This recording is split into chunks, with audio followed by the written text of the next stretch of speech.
Okay, open your notebook. I've got the large coffee black, no sugar, because we are in crisis mode, and I've got the highlighters.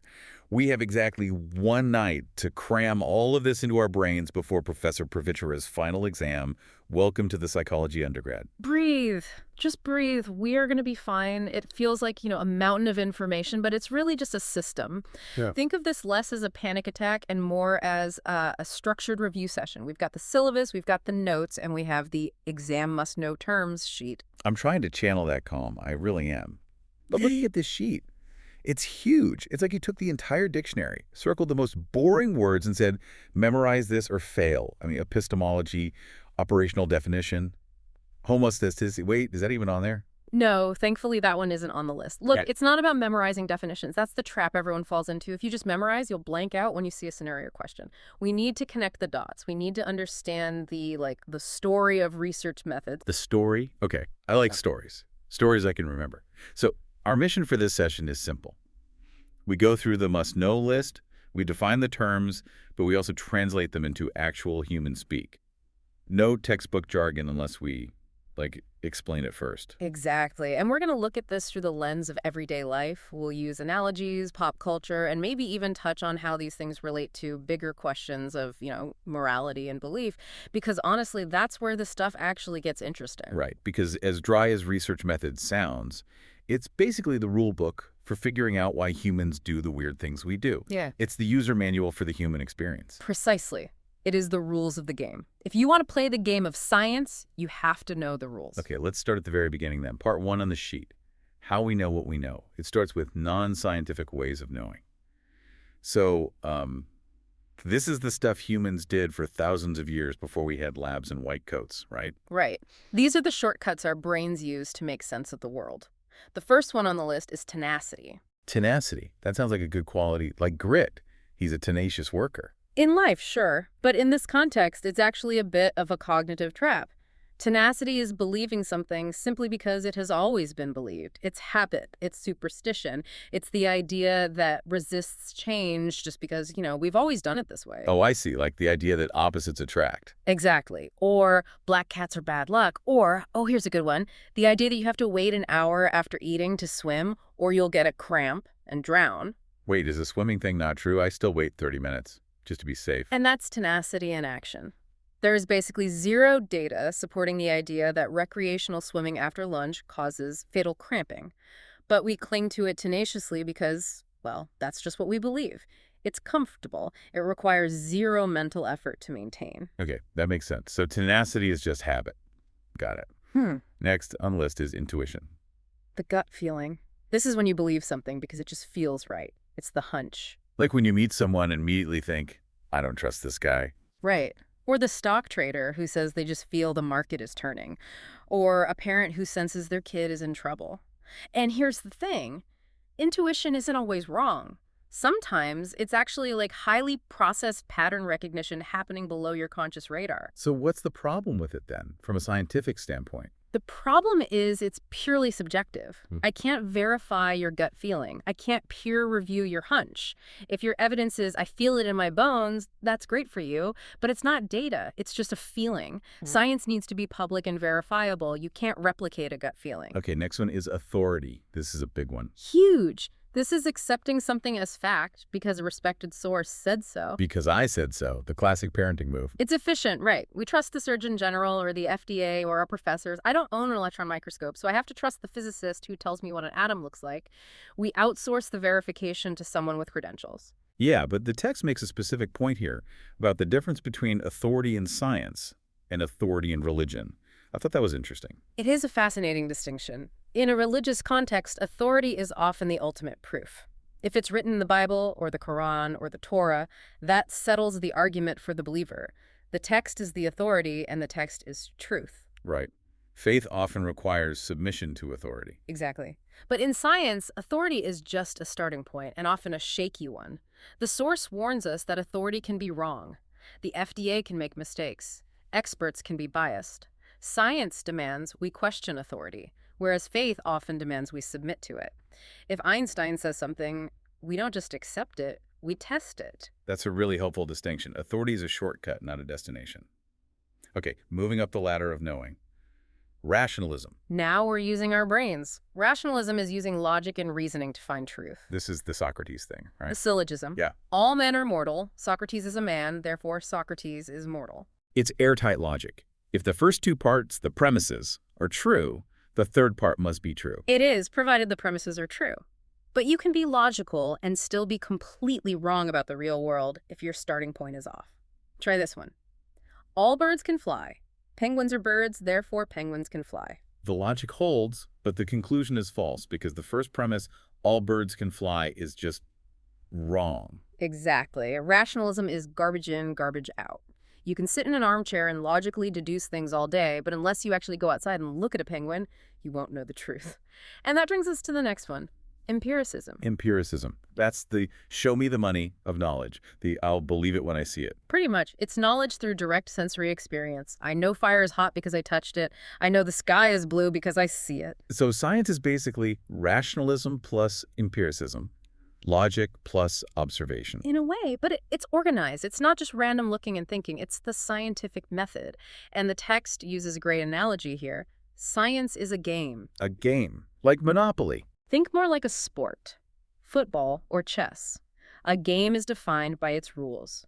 If you pick up the ball in the middle of a soccer match and run into the goal using your hands, you haven't scored a point. You've just cheated. You're not playing soccer anymore. So the methodology is the rule book. Exactly. Science has strict rules. Randomization, control, peer review. If you don't follow the rules, the points you score, your results, they don't count. You can claim you found a cure for something, but if you didn't follow the method, nobody cares. Your claim is invalid. I love that. That makes so much sense. And the goal of this game? The sheet lists 4 goals of science. Describe, explain, predict, control. You need to know these in order. It's like a progression. Let's break those down with an example. Let's say procrastination. We're definitely experts on that right now. Perfect. First, you have to describe. You have to define what you're even looking at. What is procrastination? Is it delaying a task? Is it doing something else instead? You're just painting the picture and defining your variables. Then you explain. This is the why. Why do students procrastinate? Is it fear of failure? Is it laziness? Is it like a dopamine issue where you're seeking a quick reward? You're looking for causes. Okay, then predict. If we know the cause, we can anticipate when it will happen again. If a student has high fear of failure, they will likely procrastinate on the final paper. We're making a testable prediction now. And finally, control. This is the ultimate power. If we can predict it, can we change it? Can we manipulate conditions to make procrastination go away? Can we design a workshop that lowers fear of failure and thus lowers procrastination? That's the end game. That's why we do this, to intervene. Okay, so within this game, we have 2 main types of research on the list, basic and applied. Think of it as the difference between curiosity and problem solving. Basic research is answering questions just for the sake of understanding the mechanism. How does memory work? What is the nature of love? How does the retina process light? We aren't trying to fix anything yet. We just want to know how the machine functions. And applied research is the practical stuff. Exactly. How do we treat Alzheimer's? How do we reduce traffic accidents? It's taking that basic knowledge and applying it to real-world problems. They feed each other, you know? Basic research on memory might lead to an applied treatment for amnesia. And then there's the evil twin listed here, pseudoscience. The imposter. Pseudoscience dresses up like science. It uses the jargon, it wears the lab coat, it has charts and graphs. Like those late-night commercials. Clinically proven to melt belly fat in 48 hours. Usually. The key giveaway, the thing to look for on the exam, is that pseudoscience only looks for confirmation. It ignores anything that proves it wrong. Real science is obsessed with trying to prove itself wrong. That's a huge difference. So pseudoscience starts with the conclusion. This magnet heals pain, and only looks for people who say, yes, it works, while ignoring the 1,000 people who say it didn't. Precisely. It's confirmation bias, dressed up in a lab coat. That's a good segue into part 2, generating ideas.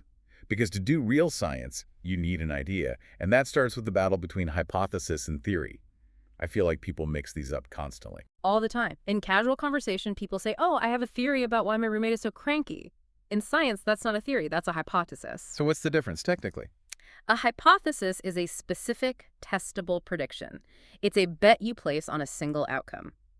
If I give my roommate a cookie, their mood will improve. That's a hypothesis. It's narrow, it's specific, you can test it right now. And a theory is? bigger. A theory is the big picture. It's a broad framework that explains a whole body of evidence. It's like the picture on the puzzle box after you've put hundreds of little hypothesis pieces together. Give me an example. Okay, the theory of evolution. It's not a guess. It's a massive framework that explains fossils, genetics, biology, and observation. It's supported by thousands and thousands of tested hypotheses. But the text makes an important point here. A theory is never proven 100%, right? Right. In science, we don't really use the word proven. A theory is just the best explanation we currently have. It can always be updated if new evidence comes along. Newton had a theory of gravity.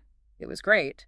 Then Einstein came along and said, actually, there's more to it, and updated the theory with general relativity. That's the humility of science. It's always a work in progress. Okay, that makes sense.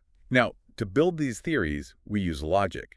The list has deduction and induction. Top-down versus bottom-up. I always get these backwards. Okay, think of the shape. Deduction is like a triangle pointing down, top-down.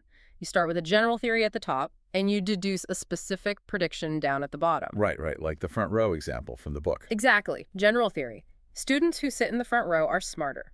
So your deduction is, therefore, if I look at that specific student, Dave, in the front row, he will get an A. You go from the general rule to the specific case. Okay, so general to specific. What about induction? Induction is the opposite. It's bottom up, like a triangle pointing up. You start with specific observations. You start with the data, the dirt. So you'd see, hey, Dave in the front row got an A, and look, Sarah in the front row got an A, and Mike in the front row got an A. You gather all these specific observations, and from them, you induce a general theory. Maybe all front row students are smart. You're building the theory from the ground up based on what you see. that feels like Sherlock Holmes. It is, although, fun fact for the nerds listening, Sherlock Holmes usually claims he's using deduction, but he's actually using induction most of the time. He sees a muddy boot, that's a specific observation, and concludes the person came from the country, a general conclusion. That's bottom up, that's induction. Holmes was a liar. Okay, noted. Before we can even form these hypotheses, we have to do a literature review, which sounds so boring, but the text calls it standing on the shoulders of giants. And it is. You have to know what's already been done. You look at peer-reviewed journals, PsycInfo, PubMed.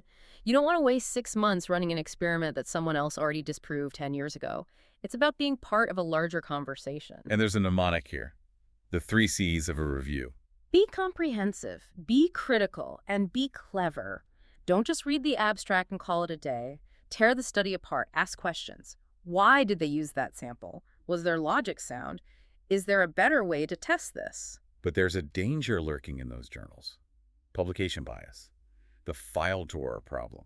This is a really serious issue in science. Journals want to publish exciting, positive results. We found a cure, or we found a connection between X and Y. And nobody wants to publish, we found nothing. Exactly. If you run a perfectly good study and find nothing, hey, eating kale has 0 effect on math scores. That study probably won't get published. It gets stuck in the researcher's file drawer. So we end up with a skewed view of reality because we only see the hits and never the misses. Precisely.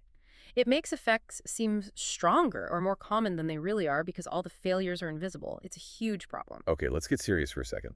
Part 3, the moral compass, research ethics. Because science hasn't always been the good guy. No, not at all. History is full of the dark side of science. When we prioritize knowledge over humanity, we get atrocities. The text starts with the Nazi medical experiments. It's horrific stuff, freezing people to see how long they'd survive, infecting them with diseases just to watch them die. This led directly to the Nuremberg Code in 1947. The absolute #1 rule that came out of that, voluntary consent. You cannot force people to be guinea pigs, period. And it wasn't just the Nazis. We had the Tuskegee syphilis study right here in the U.S. This one is just heartbreaking. Researchers from the U.S. Public Health Service studied the progression of syphilis in hundreds of poor African-American men for 40 years. 40! And they told the men they were being treated. They told them they were being treated for bad blood, which was a vague local term. But they actually withheld the cure penicillin even after it became the standard treatment, just so they could watch the disease destroy these men's bodies. That is, it's evil. There's no other word for it. It is. It violated every ethical standard we hold now. That study is largely why we have the Belmont Report. This is guaranteed to be on the exam. The big 3 principles. Yeah. We need to know these cold. Okay, #1, respect for persons. This means autonomy. People must be capable of making their own informed decisions. This is where informed consent comes in. You have to tell them the risks, the benefits, what they'll be doing, and that they can quit at any time. And if you can't consent, like children or prisoners or people with cognitive impairments, They're considered vulnerable populations. They need extra protection.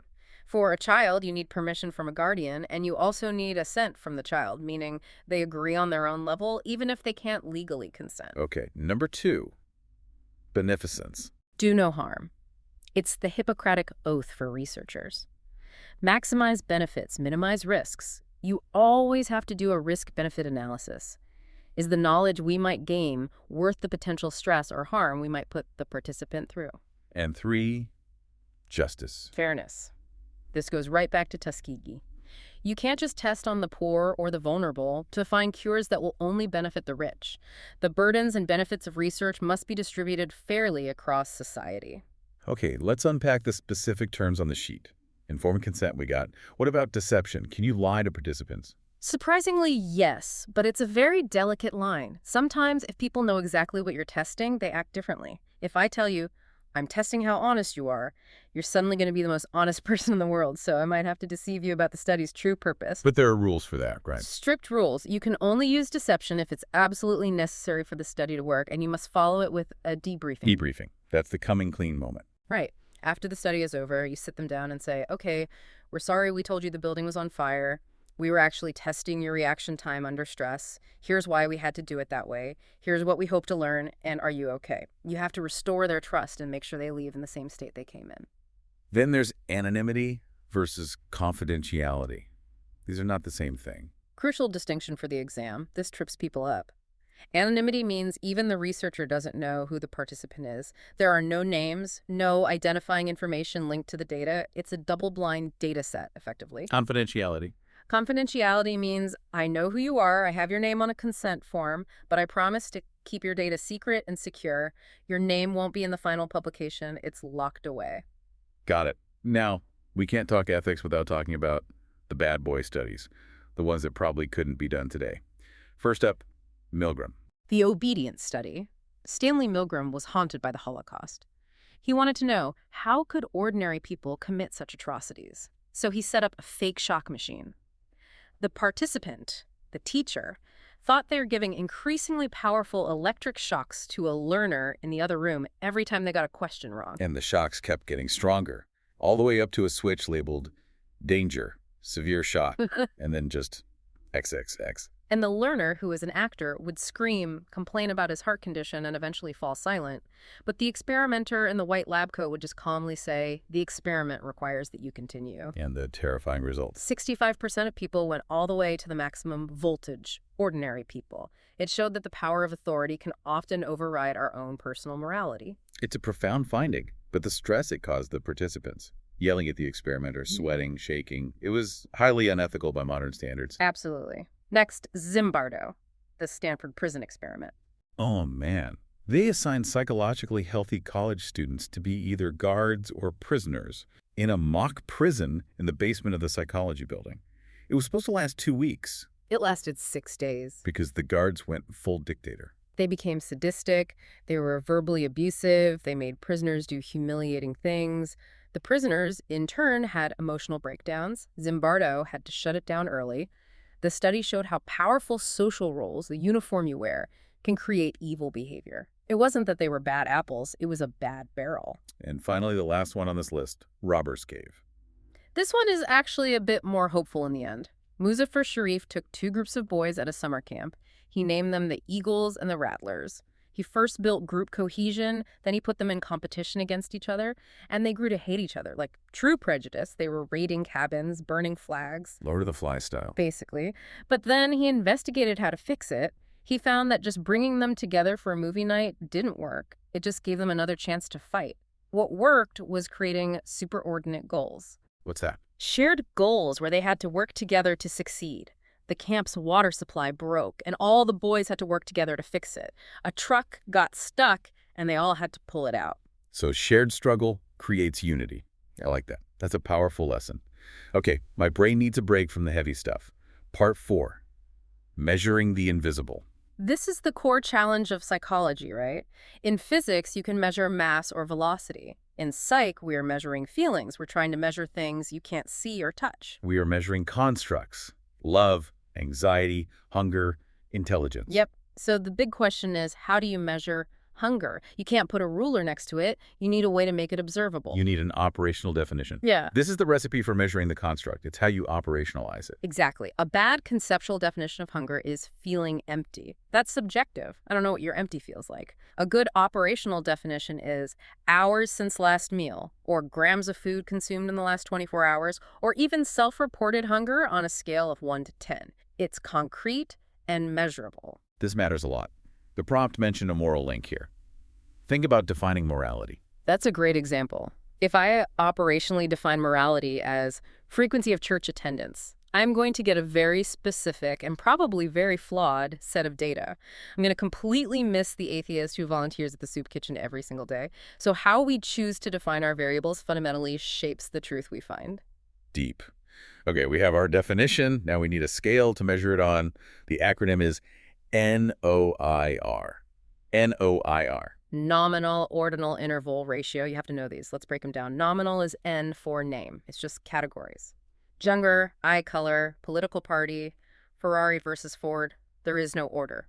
Blue isn't better or more than brown. Got it. Ordinal is O for order. Right, rankings, first place, second place, third place, small, medium, large. The crucial point here, and this is key, is that the gap between the ranks isn't necessarily equal. The difference in speed between the gold medalist and the silver medalist might be 0.01 seconds. The difference between silver and bronze might be 10 seconds. We know the order, but not the distance between them. Okay, that makes sense. Then interval. Interval scales have equal gaps. Think temperature in Celsius or Fahrenheit. The difference between 10 degrees and 20 degrees is the same as the difference between 20 and 30 degrees. It's 10 degrees. So the intervals are equal. But there's no true zero. Right. 0 degrees doesn't mean an absence of temperature. It's just another point on the scale. You can even have negative temperature. Which brings us to the last one, ratio. Ratio scales are like interval scales, but they have a true zero, a meaningful 0 point, height, weight, time, number of questions answered correctly. So 0 pounds means no weight. 0 seconds means no time. And because there is a true zero, you can make ratios. You can say 100 pounds is twice as heavy as 50 pounds.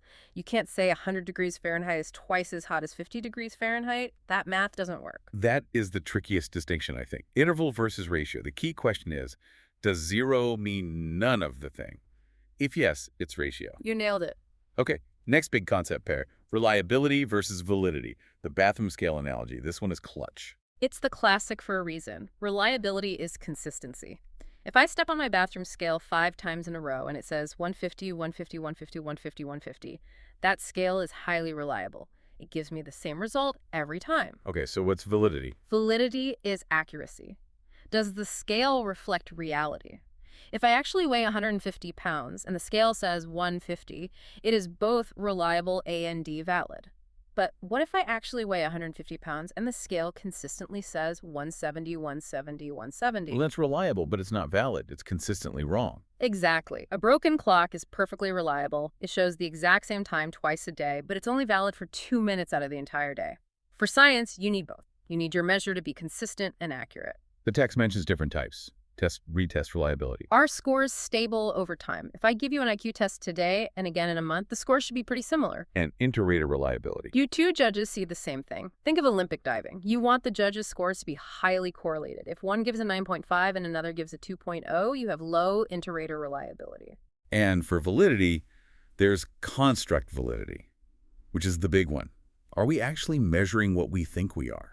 Is our love scale really measuring love, or is it just measuring, like, attachment? And then there's face validity, which is just, does it look like a good test on the surface? Which is the least scientific type trend. Totally. BuzzFeed quizzes have high face validity. Which Disney princess are you?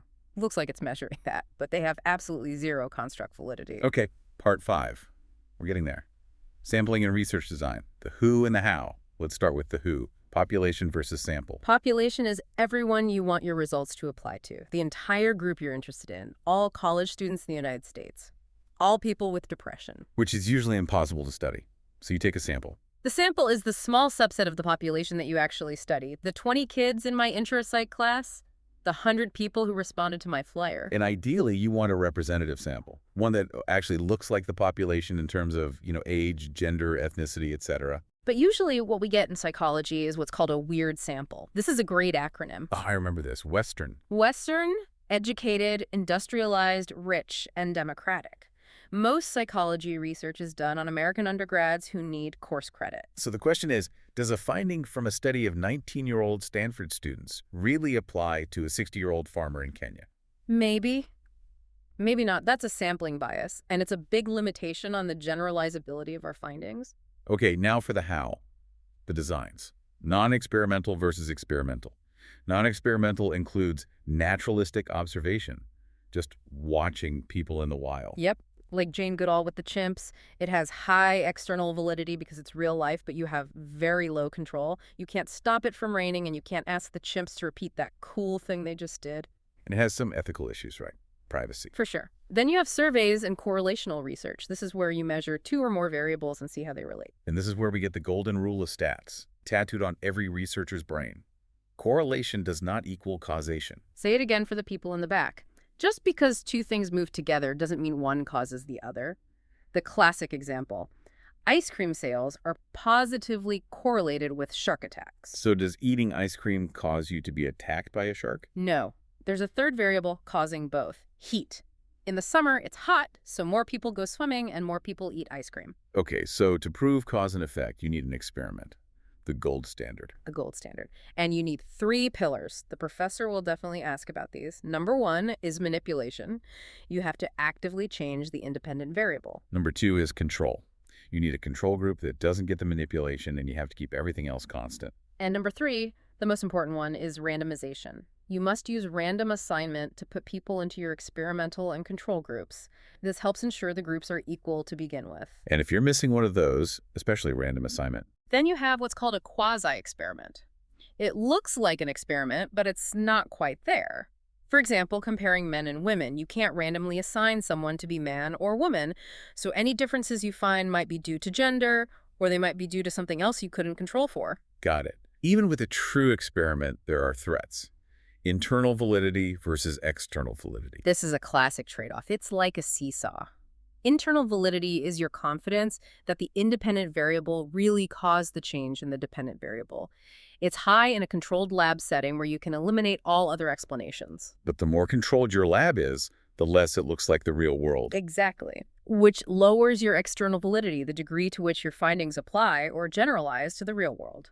A field study has high external validity but low internal validity because of all the chaos of real life. And there are specific threats to internal validity. The list has history. An outside event that happens during your study and affects the results. You're doing a study on anxiety, and a sudden stock market crash happens in the middle of it. That crash is a history threat. Maturation. People just grow or change naturally over time. If you're studying a reading program for first graders over a year, they're going to get better at reading anyway just because they're getting older. That's maturation. People dropping out of your study. And it's usually not random. The people who drop out might be different from those who stay, which biases your results. And regression toward the mean. This one's tricky. It just means that extreme scores tend to get less extreme over time. If you score super high on a test, you'll probably score a little lower the next time. If you score super low, you'll probably score a little higher. Extreme scores have nowhere to go but back toward the average. Okay, last section. My brain is almost at capacity. Part 6. Making sense of the data. Statistics. Don't panic. We just need the basics. First, descriptive statistics. These just describe or summarize your data. This is your measures of central tendency. Mean, median, and mode. Right. Mean is the mathematical average. Mode is the most frequent score. And median is the one right in the middle. Why do we need the median if we have the mean? It's good for skewed data, like income. If Bill Gates walks into a bar with 10 regular people, the mean income skyrockets to millions of dollars. But that doesn't really describe the bar. The median income, the guy in the middle, stays pretty much the same. It gives a better picture. Okay. And then there's variability, how spread out the scores are. Standard deviation. Right. Now for the hard part. Inferential statistics. This is where we make inferences from our sample back to the population. This is for decision making. And it all starts with the null hypothesis. The assumption of no effect. It's the boring default state of the world. This new drug does nothing. There's no difference between these two groups. In the legal system, it's innocent until proven guilty. In science, it's no effect until proven otherwise. And the whole goal of the experiment is to find enough evidence to reject the null hypothesis. Exactly. And if we can, we say the result is statistically significant. But we can make mistakes. The sheet lists type I and type 2 errors. Right. A type I error is a false positive. It's when you reject the null hypothesis when you shouldn't have. You conclude the drug works, but it actually doesn't. You found an effect that isn't really there. So like convicting an innocent person. Perfect analogy. And a type 2 error is a false negative. It's when you fail to reject the null when you should have. The drug actually works, but your study missed it. You failed to find a real effect. Letting a guilty person go free. Exactly. Wow! We did it. That is the entire list. My brain is full, but I feel like I actually understand the logic now. It's not just a list of words. It's a toolkit. That's what's important. Yeah. These aren't just terms for the exam tomorrow. They are tools for critical thinking for the rest of your life. Right, because once you leave this class, you're going to be bombarded with claims online, on the news. This superfood cures cancer. Video games cause violence. Understanding methods allows you to ask the right questions. What was the sample? Was it just a correlation? How do they operationally define violence? Exactly. It's about being a skeptical, informed consumer of information instead of just accepting everything you hear. Which brings up a final thought. The text mentioned the Facebook emotional contagion study, where they manipulated people's news feeds to see if they could make them happier or sadder without their consent. It was a huge ethical controversy. It just makes you think.